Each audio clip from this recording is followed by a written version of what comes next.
antecedentes de hipertensión arterial, no fumador, eso queda claro. El paciente entra con motivo de consulta de tengo fiebre y tos desde hace 4 días. Los signos vitales de ingreso son 38,4 de temperatura, una frecuencia cardíaca de 94, frecuencia respiratoria de 22, saturando 94% aire ambiente y una presión arterial de 128/76. Las cosas importantes que podemos decir en resumen, a nivel del estado neurológico, el paciente está estable, un Glasgow de 15/15, vigil, a la auscultación hay crepitantes inspiratorios en base derecha, una urea de 36 y los hemocurtivos negativos que después posteriormente vamos a ver. La radiografía básicamente de este paciente es esta, ¿ya? Donde podemos apreciar exactamente lo que está pasando. Otro caso clínico, el anterior paciente, un varón, 65 años, y esta otra paciente es una paciente femenina, también de 65 años. Esta ya tiene otras comorbilidades, como la diabetes mellitus tipo 2, aparte que es una paciente exfumadora y consecuentemente a eso hizo un EPOC de categoría como leve, que está en tratamiento con broncodilatadores inhalados.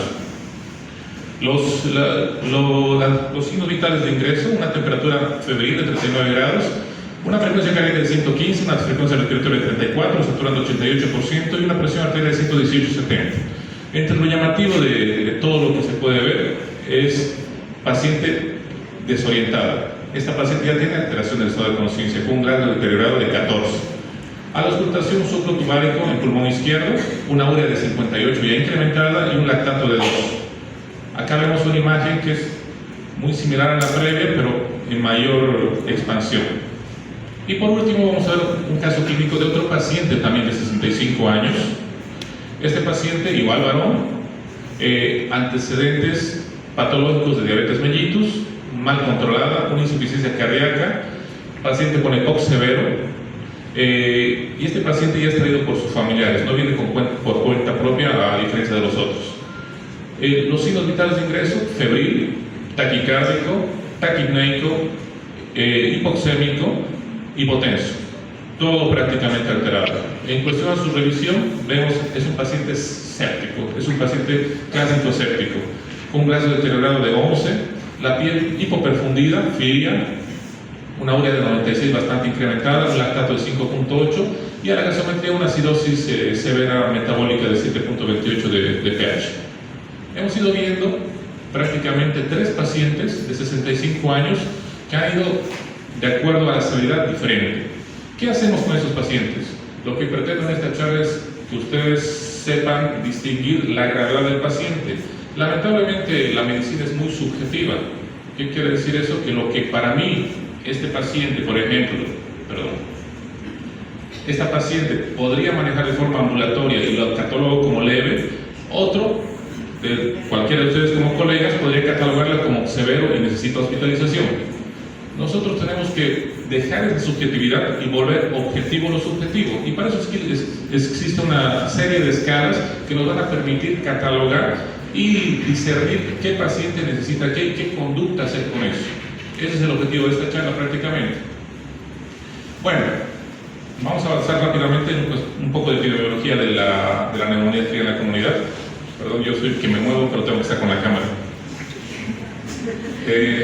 En cuestión de la neumonía, es una patología muy frecuente. No creo que alguien del auditorio acá, que ustedes son médicos de primer nivel, la mayoría, no haya visto un caso de neumonía. Es un caso muy frecuente. Así que la casuística se dice que es de 5 a 11 casos por cada 1000 habitantes, es bastante frecuente. Y esta casuística va a aumentar, triplicar prácticamente un paciente de 65 años. Si no son 5 a 11, sino son 25 a 40 casos a pacientes mayores de 65 años. Tiene una mortalidad ambulatoria, es decir, que los pacientes se mueren en su casa, 2%. Una mortalidad hospitalaria de 5 al 15%, debido a que los pacientes que van a ser hospitalizados tienen neumonías mucho más severas. Y los pacientes que entran críticos y entran a terapias intensivas ya vienen con shock sépticos, con fallas multiorgánicas y una serie de fallas aparte de la respiratoria, y su mortalidad es bastante amplia, casi 25 al 40%. Imaginemos casi la mitad de los pacientes que entran con una neumonía grave llegan a fallecer en unidades de terapia intensiva. Por eso nosotros tenemos que hacer un enfoque integral de todo esto. Tratar de ser rápidos con el diagnóstico, utilizar las escalas adecuadas para tratar de catalogar de forma adecuada y de esta manera dar una conducta oportuna, y por ende el paciente no va a tener este tipo de... En cuestión de la fisiopatología, a mí me gusta hacer un poquito de analogía respecto a cosas de la vida real. Este es un alveolo. El alveolo sano prácticamente es como una esponja que se puede expandir, que se puede absorber, una esponja. Cuando existe algún tipo de infiltración bacteriana o viral, esta esponja va a ser como una esponja que ponemos en el agua sucia. Va a estar va a disminuir la expansibilidad, va a disminuir la función y por ende la permeabilidad tanto del oxígeno como del dióxido de carbono va a ser alterada, y por eso el paciente, mientras más alveolos pierda, va a ser mucho más sintomático. Lamentablemente muchas veces la solución es lo que descompensa al paciente. ¿A qué me refiero con eso? Lo que pasa es que cuando hay algún tipo de infección, sea bacteriano, sea viral, nuestro organismo, si tenemos un sistema inmune competente, va a reaccionar a eso, y muchas veces el remedio es mata más que la propia bacteria, debido a que van a hacer reacciones inflamatorias muy severas y van a causar incendios. Me refiero a los factores inflamatorios como las interleucinas, el factor de necrosis tumoral alfa y una serie de factores inflamatorios que van a hacer que aumente la permeabilidad de los vasos sanguíneos, y por ende va a haber una difusión, un edema alveolar, y los síntomas van agravándose. En este caso, muchas veces en vez de ayudar al sistema inflamatorio, va a colaborar para que el paciente se descompense un poco más rápido. Y por ende el paciente, si sigue con esta secuencia y no hacemos un tratamiento adecuado, va a llegar a una sepsis, donde la falla no solamente va a ser en el pulmón, sino va a ser a nivel sistémico. Acordémonos que todas las células viven de oxígeno y de azúcar. Si le restringimos azúcar o oxígeno a las células, van a ir sufriendo, va a haber una hipoxemia, y por ende va a haber falla renal, falla hepático, el paciente no va a oxigenar y va a repercutir en la parte neurológica, pacientes somnolientos y una serie de cosas que van a ir repercutiendo. Por ende, va a entrar un shock séptico, hipotensión, y el paciente puede llegar a fallecer secundario a este tipo de patologías. Vamos a ver rápidamente la secuencia de la cronología de la neumonía. Bueno, dijimos la metáfora de la esponja. Ese es un alveolo sano, donde el vaso sanguíneo está al lado y hay una buena perfusión-difusión, cuestión de oxígeno, sangre, las membranas son delgaditas y hay un buen transporte. ¿Qué pasa cuando hay una infección? Cuando esa esponja se contamina. Generalmente, como dijo la doctora Ágalos, el germen más común es el Streptococcus pneumoniae, seguido por el Pneumonitis influenzae. Lo que va a causar es una colonización. Esta colonización va a causar una congestión de los alveolos. Posteriormente va a haber una hepatización roja, hepatización gris, y por último la resolución, ya sea una resolución del cuadro patológico o una resolución que el paciente llegue a fallecer. ¿Ya? Vamos un poquito más rápido. La colonización, normalmente la colonización dura de 12 a 24 horas, generalmente no es más. Aquí están los marcadores, bueno, algunos estudios imagenológicos que estudiamos para diagnosticar este tipo de patologías. Como es un proceso inicial de 12 a 24 horas, radiográficamente casi no vamos a ver nada. En cuestión de la ecografía, que ahora no es un gold estándar, es una herramienta que nosotros utilizamos para diagnosticar, debido a que la ecografía se ha vuelto indispensable. Afuera, por ejemplo, no hay emergencia que no tenga un ecógrafo. Lamentablemente aquí recién estamos incursionando con la ecografía, pero es muy importante porque no causa radiación, lo hacemos al pie a la cabeza del paciente, es un diagnóstico rápido, no necesitamos más instrumentos, así que la ecografía es muy importante en cuestión de diagnóstico de patologías pulmonares. ¿Ya? La colonización entonces dura de 12 a 24 horas. Seguimos con la congestión, donde va a haber ya aquí productos inflamatorios, va a haber glóbulos rojos, y recién se va a apreciar en la radiografía una congestión, empieza una condensación, y en la ecografía se ven las clásicas líneas B de congestión hepática, de congestión pulmonar.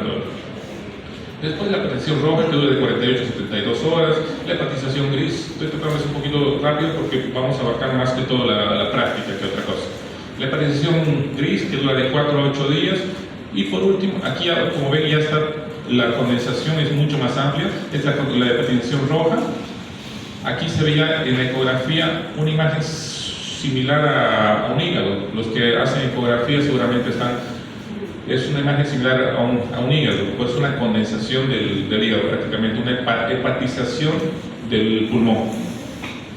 La hepatización gris, aquí ya en la radiografía se ve claramente la condensación que abarca prácticamente el pulmón derecho, y aquí igual la ecografía que vamos a ver la consolidación. Y por último la resolución, que normalmente es entre 8 a 10 días la resolución de la patología infecciosa. Aquí ya se van a ir resolviendo progresivamente las imágenes que hemos visto en la radiografía y en la ecografía, pero eso va a tardar. El paciente sintomáticamente puede estar bien, pero tanto la ecografía como la radiografía pueden tener datos todavía de condensación, pero eso va a demorar entre 2 a 3 meses en resolverse totalmente. Bueno, aquí hablamos de los estudios que se encuentran y las fases. Este cuadro es interesante porque resumen prácticamente lo que he hecho, qué se ve en la radiografía, qué se ve en la ecografía y cómo se ve el alveolo prácticamente. Ya es la analogía de la esponja.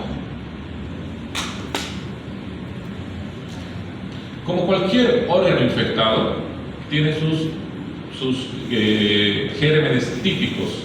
La meningitis tiene sus gérmenes típicos, la neumonía en este caso tiene sus gérmenes típicos, y las bacterias más comúnmente encontradas en los pulmones de pacientes que tienen neumonía comunitaria, en este caso son el Streptococcus pneumoniae, ya que es el principal, como dijo la doctora Gross, también es el principal agente causal, seguido por el Haemophilus influenzae y la Varicela catarrhalis, ¿ya?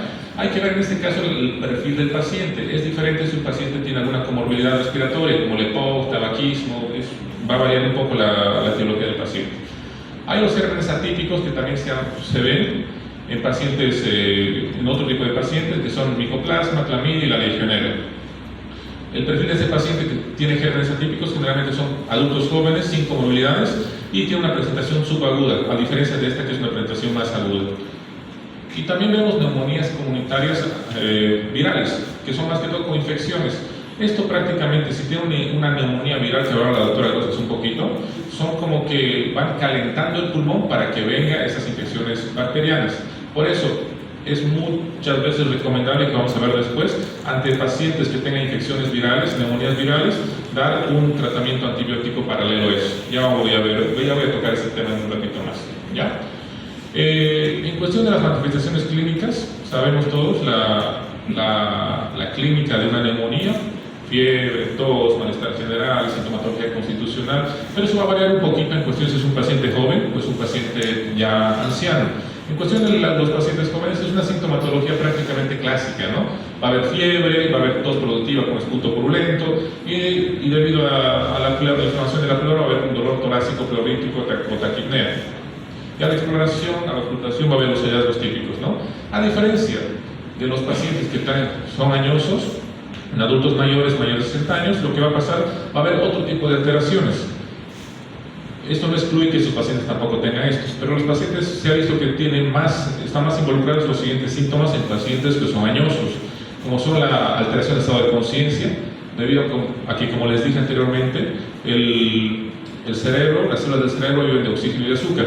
Si hay una alteración pulmonar, no va a oxigenar. Si no oxigena, no va a llegar oxígeno al cerebro, y por eso va a traer un paciente somnoliento, estuporoso y muchas veces tan comatoso por la hipoxia severa. Va a haber caídas inexplicables, deterioro del funcional agudo debido a la hipoxemia cerebral que tiene. Va a haber, en algunos casos, hay hipotermia también. Estos son los estudios imagenológicos que se usan. Obviamente los estudios en sangre también vamos a usar, pero esos son los estudios imagenológicos que vemos normalmente en nuestro medio, que son las radiografías de tórax, ya que es yo creo que la mayoría de ustedes en sus centros de salud tienen una radiografía, ¿no? Y podemos contar con esto. La radiografía de tórax es el inicial, que es nuestra prueba inicial para diagnosticar una neumonía. Es un estudio de primera línea, confirma infiltrados alveolares, puede ser falsamente normal en fases muy tempranas. Como les dije anteriormente, en la radiografía no podemos ver algún hallazgo en las primeras 24 o 48 horas, tiene que pasar un poquito más para que se pueda pintar todo esto. La ecografía pulmonar, ya desde bastante tiempo atrás, pero está en la guía del ATS de 2025, ya se incluye ecografía pulmonar como parte del diagnóstico para diagnosticar neumonías. Los que hacen ecografía seguramente han debido probar un poquito de esto. Hay varios hallazgos, podemos ver neumonías hasta chiquitas que no podemos ver en la radiografía pulmonar. Vemos derrames pleurales, podemos cuantificar, y en caso de que tengamos pacientes con un derrame pleural chiquitito, podemos hacer funciones guiadas con ecografía para hacer un citoquímico y un cultivo del líquido, ¿ya? Así que es muy útil la ecografía en estos pacientes. Y por último, la tomografía. Usamos más que todo, bueno, se usa si el medio o el hospital cuenta con eso. Actualmente, lamentablemente, el hospital hace más de 2 años no tenemos un tomógrafo y nos estamos guiando por estos, pero la tomografía ya nos dice a detalle la magnitud de la lesión, nos da las características morfológicas y podemos decir si es una ecografía, si es una tomografía con una infección bacteriana o podemos decir si es una infección viral, porque cada uno tiene típico, o una infección tuberculosa también.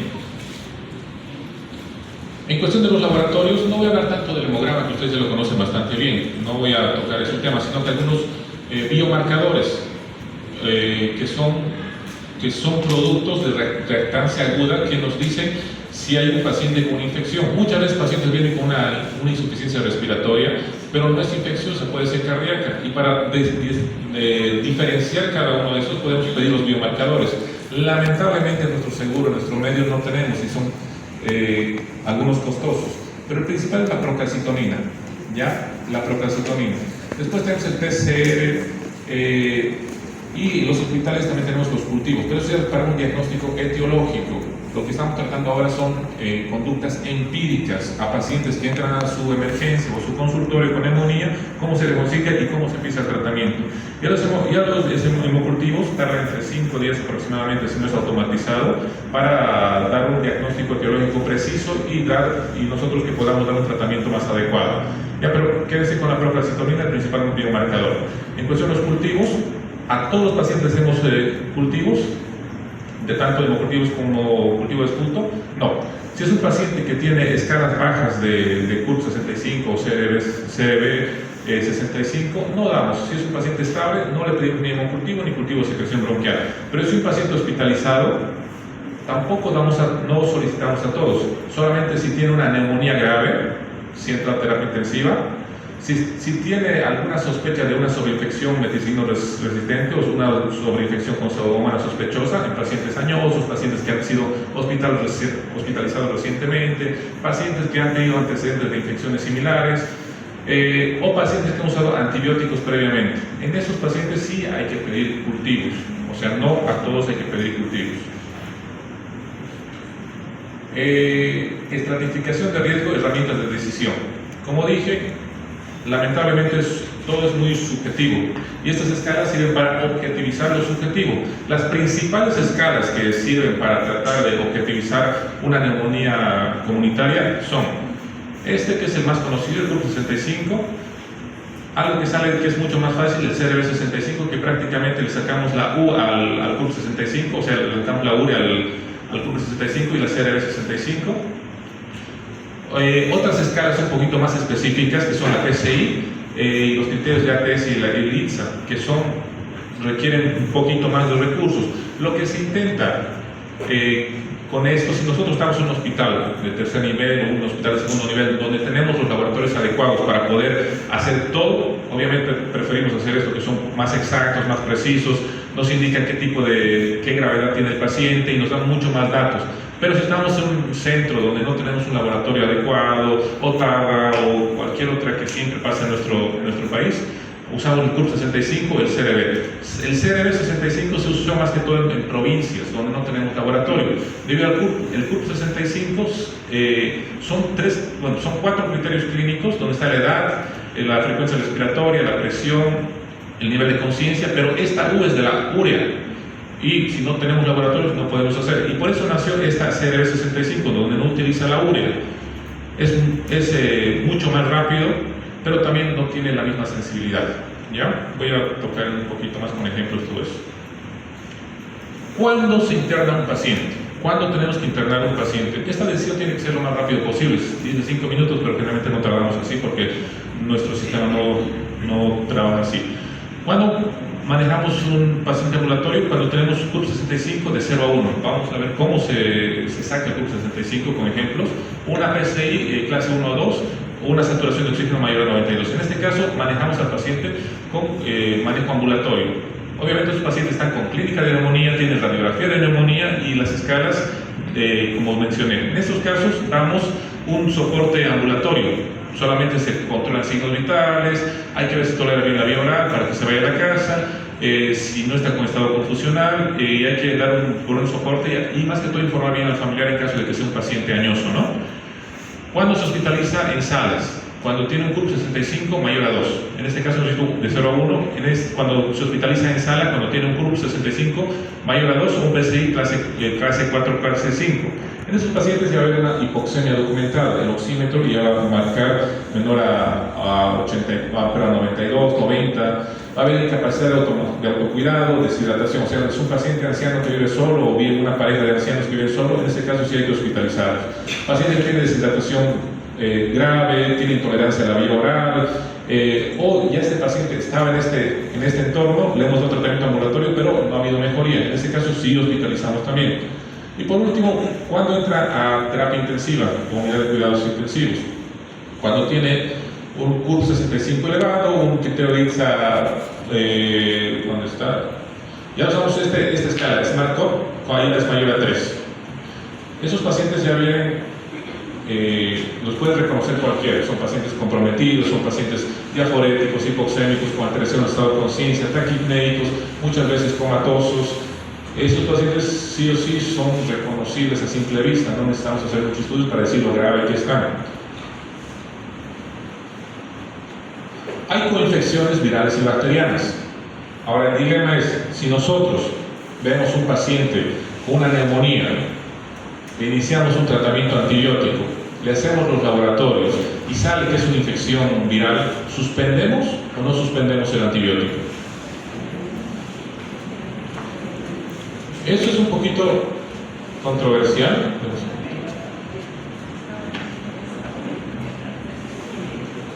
Dependiendo de las características clínicas que tiene el paciente.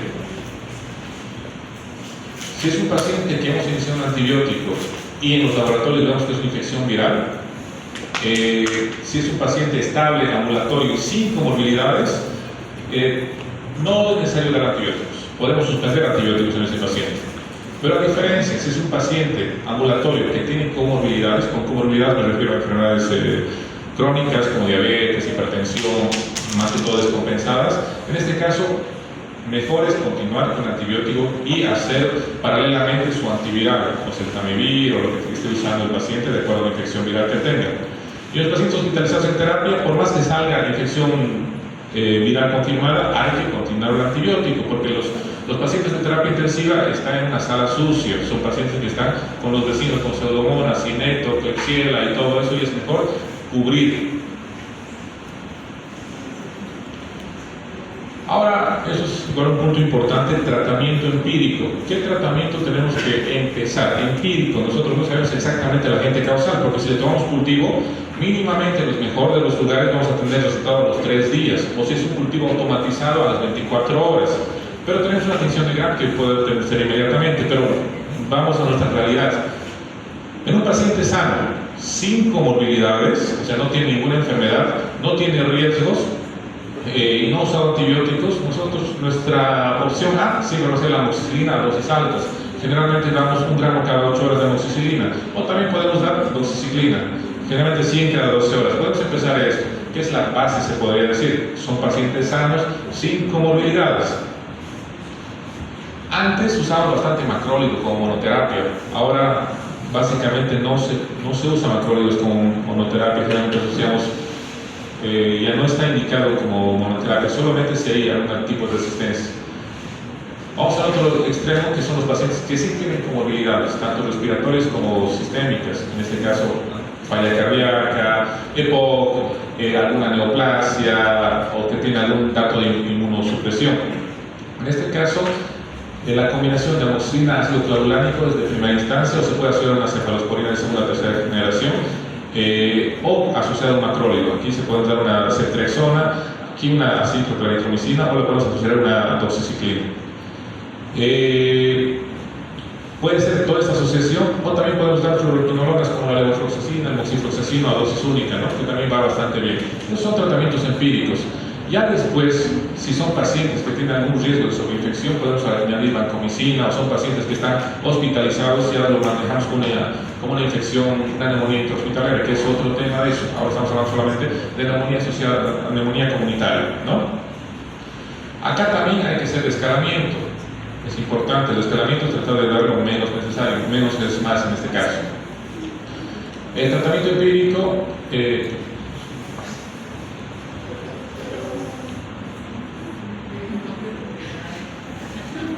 básicamente lo que hace similar a la otra diapositiva, ¿no? En salas generales elegimos los beta-lactámicos como ceftriaxona, cefotaxima, ampicilina sulbactam, que es bastante bien, asociado a un macrólido, acitromicina, claritromicina.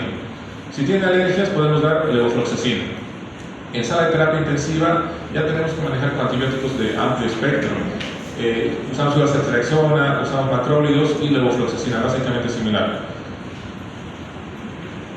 De acuerdo a la resistencia, si encontramos gérmenes peticinos resistentes, podemos iniciar vancomicina, que obviamente hay que ajustar a sus niveles de creatinina, y linezolid, que también son como últimas terapias.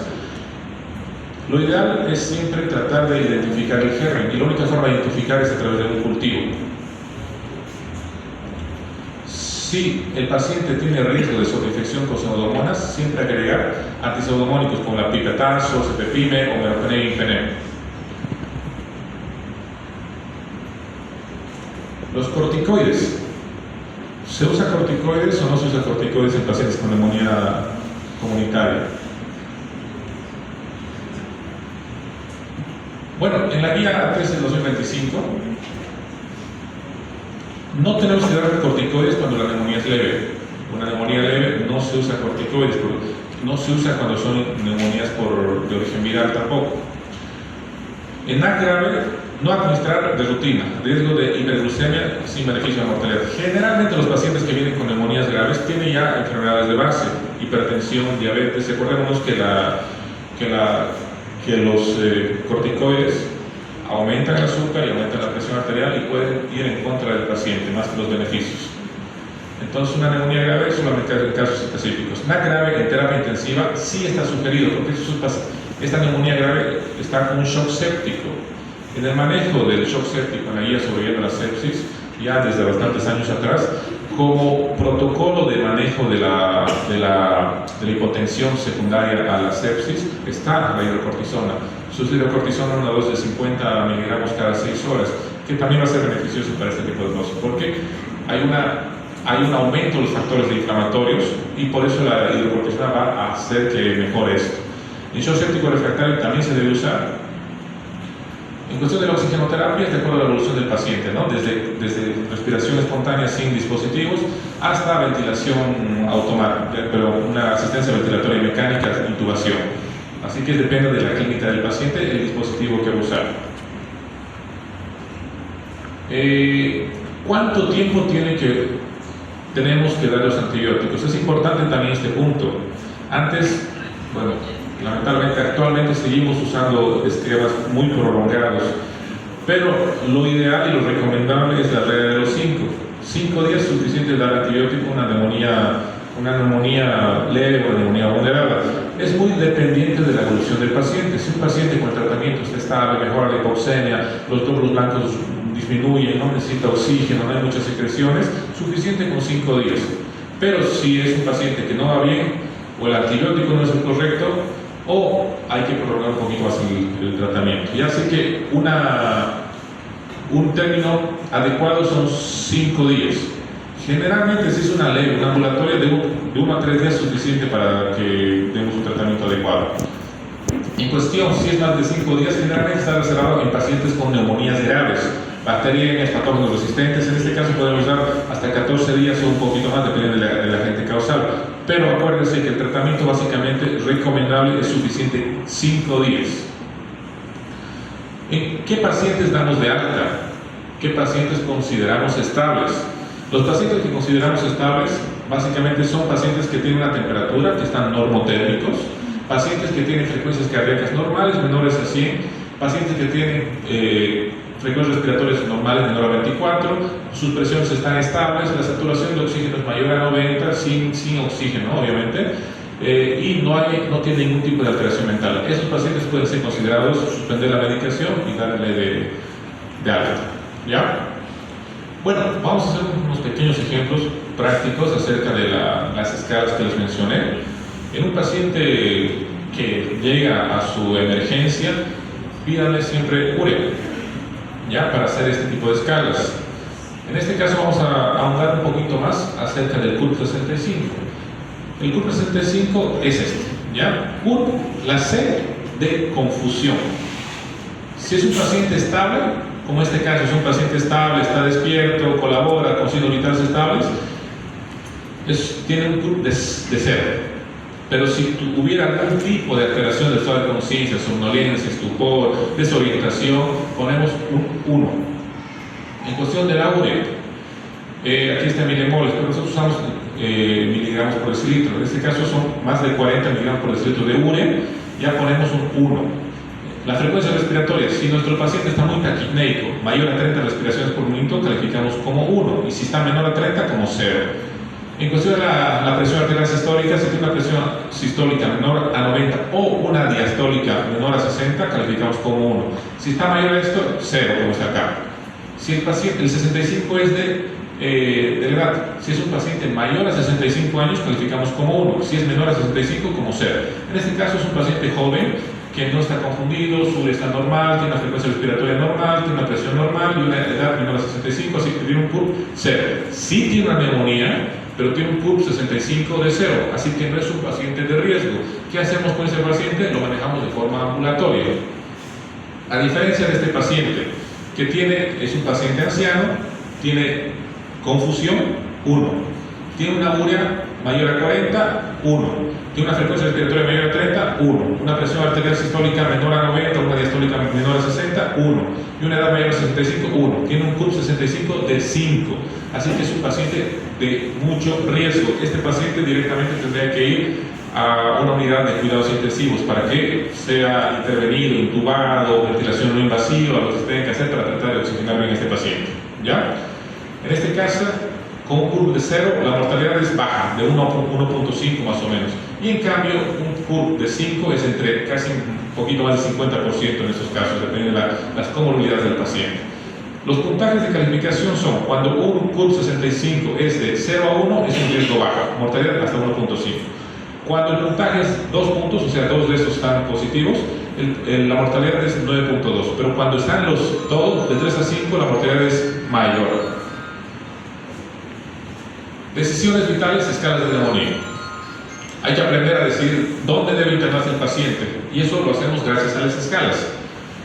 ¿De qué nos permite las escalas? Uno, nos permite internar pacientes que de verdad necesiten, y otro, nos permite también no internar pacientes que no necesitan, debido a que muchas veces no internamos pacientes que requieren, y ¿qué pasa? Vienen más complicados y directamente vienen a fallecer. O al revés, internamos pacientes que no ameritan, que no necesitan, y son una cama ocupada, recursos y todo eso. Es diferente, ¿no? El ámbito privado y público. En un público tenemos que guardar nuestras camas, pero en un privado se puede hacer el siguiente mando.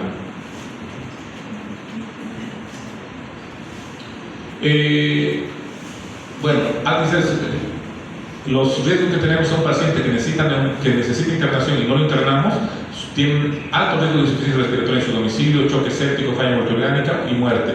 Al lado contrario, si internamos pacientes que no ameritan, aumentan los costos de la hospitalización. Para el mismo paciente es un riesgo porque no se va a internar en una habitación privada. Va a haber riesgo de infecciones intrahospitalarias, va a haber riesgo de trombosis debido a que el paciente no se va a mover, y va a haber una ocupación de camas críticas innecesariamente. Las escalas que mencioné no hacen el diagnóstico, sino que estratifican qué tan mal está un paciente. No sustituye el juicio clínico, me refiero a que nosotros como clínicos tenemos que valorar al paciente. Esto es simplemente un apoyo, no dar el diagnóstico. ¿Qué más? Las escalas son prácticamente un termómetro. es lo que es un velocímetro de los autos, nos permite saber qué tan bien o qué tan mal está un paciente, pero no del diagnóstico. Acuérdense, hay múltiples escalas. La CUP 65, la CRB 65, el CUP SOFA que se llama CERS, el SOFA, el Apache 2, el PCI Port, News 2, el News 2 que está últimamente en vogue y que estamos usando bastante para pacientes de emergencias, para triaje más que todo, que es bastante completo y se aconseja usar esta News 2, les invito a que revisen. Pero básicamente lo que tenemos que sacar de esta clase es el CUP 65, que ya les mencioné básicamente. C de conciencia, U de urea, R de respiración, B de presión arterial, de Brian, y 65. Las escalas de riesgo, de 0 a 1 punto es leve, de 2 a 1 punto es moderado y 3 a 5 puntos es bastante severo. Y esto igual nos dice dónde se tiene que internar el paciente. 0 a 1 punto ambulatorio, 2 puntos hospitalización y 3 a 5 puntos unidad de terapia intensiva o cuidados críticos. ¿Qué pasa si nosotros estamos en la provincia o en ambulancias y tenemos un paciente que tiene una neumonía pero no tenemos dónde sacar la urea? Ahí nació la CRB 65, donde sacamos del CUP 65 la urea. La diferencia es que son solamente, en este caso, 4 parámetros, donde si sale 0 es ambulatorio, si sale 1 o 2 es hospitalización, si sale 3 a 4 es un paciente crítico que necesita terapia intensiva. Y eso no necesitamos, solamente son parámetros clínicos y de edad, y no necesitamos la urea para tomar decisiones. Estas otras escalas, yo les aconsejo que a través de calculadoras médicas, ahora con la era de la tecnología, la inteligencia artificial, se puede conseguir de forma gratuita calculadoras médicas. Ya yo personalmente uso el Good Medical, que es bastante completo, pero a través de calculadoras podemos hacer, porque acordemos que el CUP 65 solamente tiene 5 variables y esta tiene como 20 variables, así que es un poquito más complicado hacerlo de forma manual, y para eso hay las calculadoras médicas. En el PCI Port, que es mucho más sensible, mucho más específico y es mejor, pero la dificultad es esto, que tiene múltiples variables, tanto clínicas como laboratoriales, saturación de oxígeno, frecuencia respiratoria, temperatura, gasometría, así que necesitamos más recursos para hacer esto, pero obviamente es más específica y se recomienda más. En esta igual va a clasificar de acuerdo a las clases. Clase 1-2 es un riesgo bajo, tratamiento ambulatorio. Clase 3, observación. Clase 4, hospitalización. Clase 5, hospitalización, pero en terapia intensiva. Esto es una escala también, la ATS-ITSA, que son para pacientes críticos, para neumonías más severas. Hoy no vamos a tocar ahora. Las otras escalas son el Quick SOFA, que se usa más para sepsis, las guías sobre la sepsis. A la anterior versión sugerían esto, pero ahora ya no están sugiriendo mucho. El SOFA también, que son escalas bastante sencillas para realizar, y esta escala que les dije que les invito a revisar, News 2, que está tomando bastante fuerza, que ya hace más de 20 años que existe, pero no está siendo muy utilizada. Ahora sí está siendo bastante utilizada y porque se ha mencionado en la guía sobre la sepsis de este año. En cuestión a la recomendación de las escalas, dependiendo de dónde nos encontremos. Si usted está en un hospital de tercer nivel, obviamente agarren todos los recursos y traten de sacar el provecho a todo. Pero si usted en un primer nivel o un centro donde no tiene laboratorios, se tiene que basar en el CR25, el CUP 65. El CUP 65 es mucho más rápido, al igual que el CR 65. El PCI es mucho más lento porque necesitamos más recursos, porque no va a ser inmediatamente. Eso lo podemos hacer casi inmediatamente, pero para eso necesitamos gasometría y todo, y por eso se hace más lento. En cuestión de la precisión, el CUP 65 casi se asemeja al PCI, pero es un poquito menos, y el menos preciso es el CR65. No necesita laboratorio, y estos dos sí necesitan laboratorios, y estos muchos más.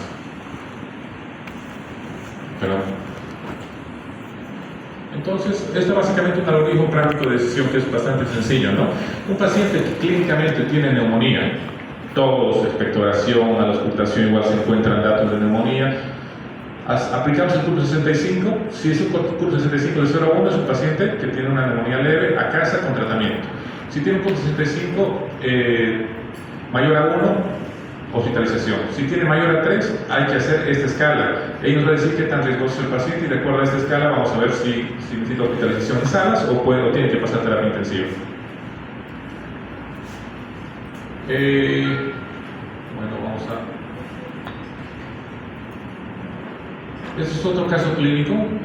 El tercer caso es un paciente de 58 años, hipertenso, una frecuencia cardíaca de 28, una presión arterial de 170, saturación 90, sin confusión y urea normal.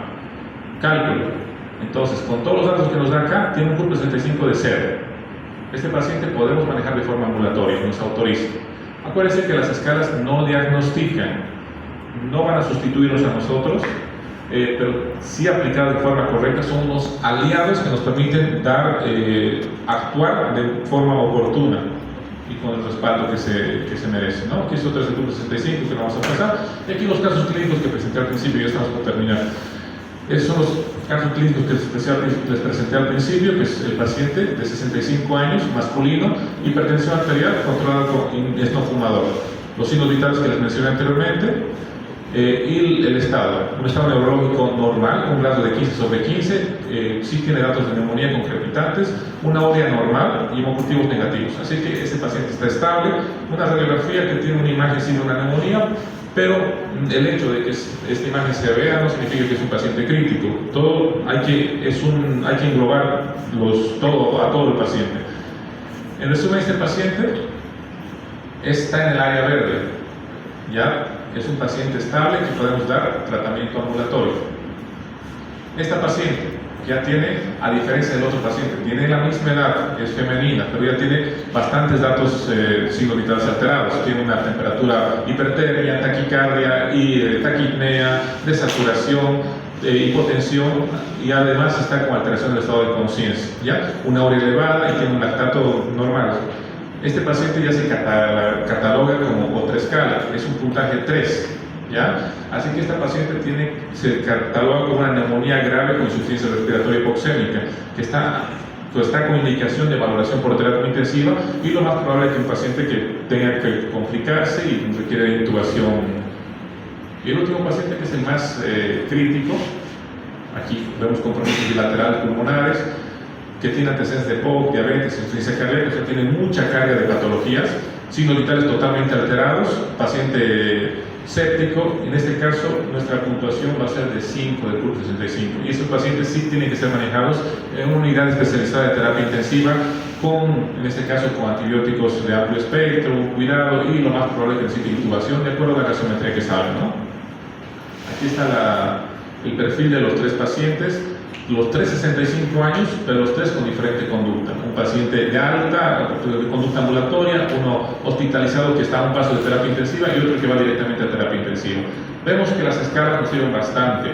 La clínica es lo más importante, pero esas escalas nos permiten cuantificar o objetivizar lo subjetivo. De esta manera nosotros hablamos un mismo idioma todos y podemos decir que tiene un CURP-65. Si yo digo que tiene un CURP-65 de 5, ustedes saben lo grave que es el paciente. Si yo digo que tiene un CURP-65 de 0, ustedes saben que está estable el paciente, sin ver al paciente. Es por eso que existen las escalas, para tratar de universalizar este tipo de cosas. Y hay escalas en todo, les invito también a que usen todo tipo de escalas para tratar de hacer eso. Bueno, simplemente algunos tips, errores que son muy frecuentes, que son no retrasar la primera del antibiótico. Acuérdense que mientras más tiempo, la mortalidad aumenta. No tenemos que retrasar los antibióticos si tenemos un diagnóstico clínico de neumonía. Ya al estar la procalcitonina o los cultivos, muchas veces algunos colegas retrasan, eso no tenemos que hacer. No usar macrólidos como monoterapia. O sea, no basar la decisión del ingreso hospitalario solo subjetivamente. No usar siempre el CURP-65, o sea, hay que asociar, no usar solamente clínica y no usar solamente la escala, sino que asociar los dos. No meter antibióticos empíricos en infecciones virales graves, como les dije anteriormente. Si están con antibióticos y sale una infección viral y un paciente que todavía está inestable, hay que continuar el antibiótico. No utilizar, son cosas más específicas. No prolongar antibióticos, dijimos que nuestro tope 5 días es un paciente con buena evolución. No solicitar cultivos de esputo ni hemocultivos en pacientes que no lo requieren, porque es un gasto insulso, tanto para el paciente en forma particular o para el sistema en caso estatal. No usar corticoides sistémicos en NACs leves, moderadas, solamente en neumonías graves asociadas a sepsis y shock sépticos, y utilizar corticosteroides. Y también hay que empezar a utilizar la ecografía como un punto diagnóstico para este tipo de patologías. Muchas gracias.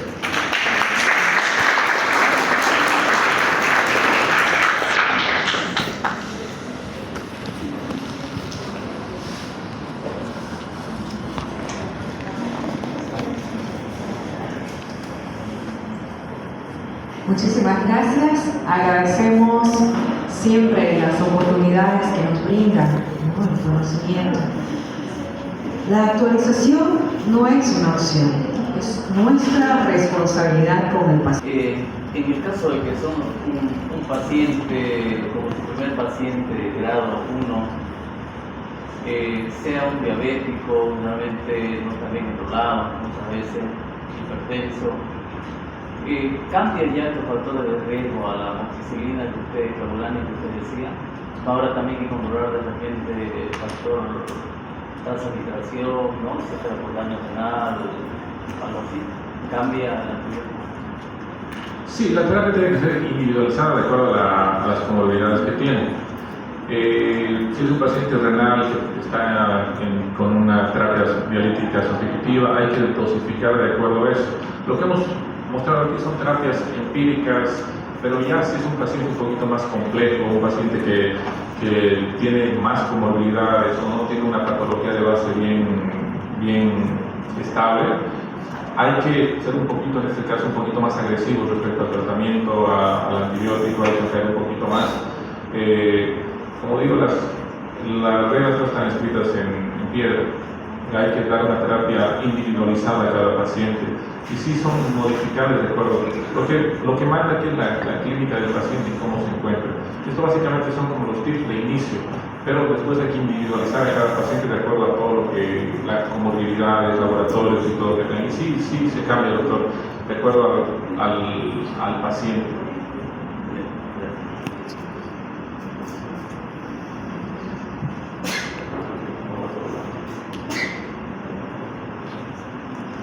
¿Una pregunta más? Doctor, sí, en mi caso, doctor, digamos, de que el paciente venga con crepitante disperso, te digo que no se puede utilizar la esteroides, quiere decir, porque por ejemplo se utiliza a veces la hidrocortisona endovenosa para ayudar, digamos, en emergencias. ¿Qué opinión tiene respecto a eso, digamos, para estabilizar al paciente de llegada? O la nebulización también. ¿Con crepitantes dispersos me dice? O sea, de inicio para estabilizar al paciente. Bueno, si se asocian con un broncoespasmo, hay que dar broncodilatadores.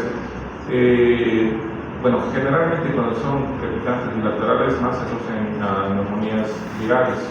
Ahí está, sí, no se tienen que dar corticoides. Pero como dije anteriormente, hay que individualizar a cada paciente, hay que ver cada paciente la reacción que tiene los medicamentos, las comorbilidades que tienen. Ya, esto no son guías que nos permiten dar un pantallazo, un inicio de tratamiento, pero si con el tratamiento que estamos dando al paciente a las media hora, a la hora, no evoluciona de forma adecuada, muchas veces hay que arriesgarnos a hacer otras cosas que no describen, pero lo ideal es siempre seguir las guías y protocolos. Pero generalmente si se asocia a broncoespasmos, hay que dar broncodilatadores, o hay que ver otro tipo, porque muchas veces vienen con crepitantes bilaterales y es un paciente que tiene un edema agudo de pulmón. Hay que ver bien la etiología del paciente, pero en primera instancia no se usa corticoides si no es un paciente grave.